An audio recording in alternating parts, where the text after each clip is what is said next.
Hey everyone, welcome back to Corporate Decoder, the place where we try to make sense of all the corporate jargon and give you the real story behind the numbers. Today we are diving into a brand new agreement from Nuburu Incorporated, and let me tell you, it involves drones and defense, so buckle up. So what exactly is Nuburu Incorporated up to? Well, on the 26th of February 2026, they signed a pretty significant contract. Think of it as a strategic handshake to develop some seriously cool technology for defense and security. They are teaming up with a company called Maddox Defense Incorporated. This agreement is for something called a contractual joint venture.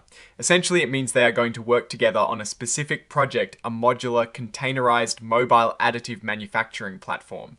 Now, that is a mouthful. What does it actually mean? It means they are building a portable factory inside a shipping container that can churn out drone parts, mission critical structural components, and all sorts of other bits and bobs for defense and security needs. This is the program or the product they are talking about. The whole plan is split into two main parts. First up is phase 1, the development phase. Nuburu is investing up to $4 million in what they call development funds. This money will go to Maddox to build the first full operating container at their facility. Nuburu also gets a small slice of this pie for managing, overseeing, and keeping tabs on everything, which they are calling a governance allocation of 10% of those development funds. So Nuburu will get back all the money they actually spent on development plus this governance slice. During this phase, a special committee with equal representation from both Nuburu and Maddox will guide the project. They have to agree on major decisions, and if they can't, they have a process to sort things out. This phase wraps up when the product is tested, proven to work, and is officially declared ready for the market by this committee. Then we move to phase 2, the commercialization phase. This is where things get really interesting. They will create a brand new company called Nuco. Nuburu will own 60% of this Nuco and Maddox will own 40%.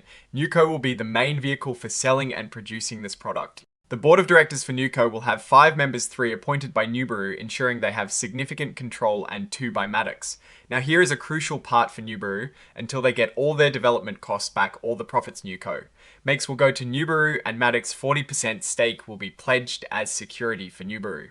Once Nuburu is fully repaid, then profits will be shared according to ownership percentages. Nuco will aim to be the main contractor for contracts in the United States and the European Union or NATO countries. If needed, Maddox can be the prime contractor for US contracts, and Nuburu or a related company called Techni-S PA can be the prime contractor for EU and NATO contracts. Maddox will handle sales in the US, while Nuburu will take charge of sales in the EU and NATO regions. This agreement is set for an initial 5 years, and it will automatically roll over for another year each time, unless one of the companies decides not to renew at least 90 days before it expires.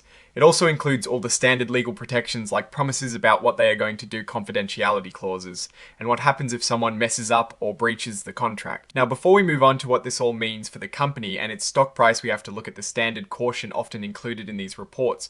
This section is called forward-looking statements. Basically, they are saying that some of the things they are talking about are predictions about the future. They are not guarantees, and things could turn out differently. They list out a bunch of risks that could affect their actual results. These include things like whether they can successfully develop and sell this new program, whether they can pull off a reverse stock split and meet stock exchange listing rules, the potential loss of their patent portfolio, which sounds serious, and their ability to get enough money to keep operating. They also mention economic and market volatility. It is a pretty lengthy list of things that could go wrong. And finally, we have the signatures. Alessandro Zamboni, the executive chairman and co-chief executive officer of Nuburu Incorporated, has signed off on this report dated the 27th of February 2026. So what is the big picture here? Nuburu is making a bold move into the defense market, a sector that can be very lucrative. The joint venture structure with Maddox Defense Incorporated seems well thought out, with a clear progression from development to commercialization. Nuburu is taking on a significant funding role in phase 1, but the potential payoff in phase 2 with majority ownership of the new commercial entity Nuco could be substantial. They are essentially betting on their ability to innovate in additive manufacturing for a high demand sector. The key risks highlighted are pretty standard for a company in this position, but the mention of losing their patent portfolio is a red flag that investors should definitely pay attention to. Without those patents, their intellectual property, which is often a company's most valuable asset, could be significantly undermined. Looking at the strategy, it appears Nuburu is aiming to leverage its manufacturing technology for specialized applications. The defense sector often has long sales cycles and stringent requirements, but the potential contract values can be enormous. The partnership with Maddox provides them with specific expertise and market access within the defense industry. My take on this is that Nuburu is clearly trying to diversify and tap into new, high-growth markets.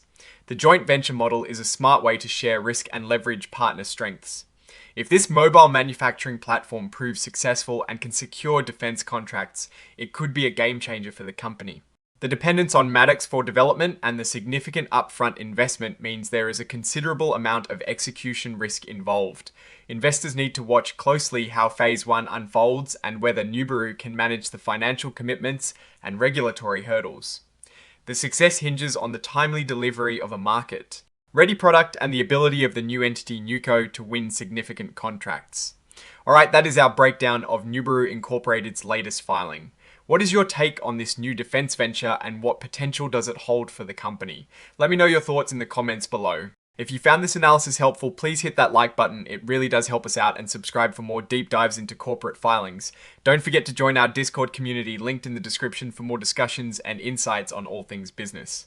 Thanks for watching. See you next time.